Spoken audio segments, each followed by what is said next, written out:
Vers 880, le pays d'Armorique connaît les invasions normandes. Landruger et sa cathédrale sont détruits par les envahisseurs.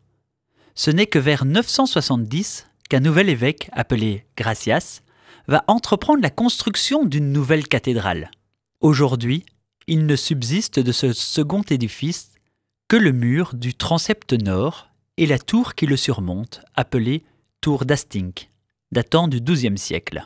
Dans la première moitié du XIVe siècle, la mode n'est plus au roman. L'évêque d'alors, monseigneur Richard du Poirier, va entreprendre la construction d'un nouvel édifice de style gothique. Les guerres de Cent Ans, les guerres de succession de Bretagne ralentiront cette construction, et il faudra 130 ans pour qu'elle soit achevée. De l'extérieur, vous avez pu remarquer que la cathédrale est orientée de l'ouest en direction de l'est, comme beaucoup d'édifices religieux anciens, pour mieux symboliser qu'en avançant dans la nef, nous marchons en direction du Christ ressuscité au matin de Pâques.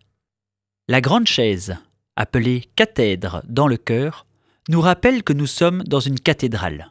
Bien que Tréguier ne soit plus le siège épiscopal, la cathédrale est aussi celle de l'évêque de Saint-Brieuc, et de ce fait, le diocèse porte le nom de diocèse de Saint-Brieuc et Tréguier. Au fond du chœur se trouvent les insignes de la basilique, le pavillon et le beffroi.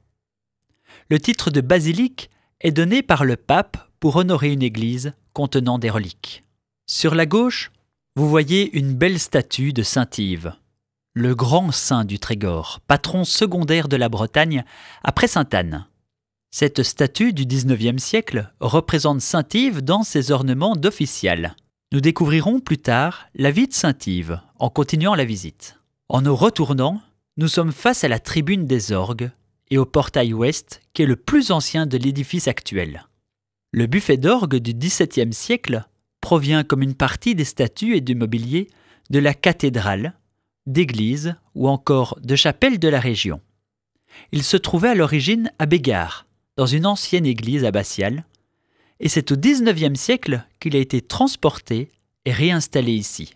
L'orgue accompagne, aujourd'hui encore, le chant et la prière des communautés chrétiennes qui se réunissent régulièrement en ce lieu.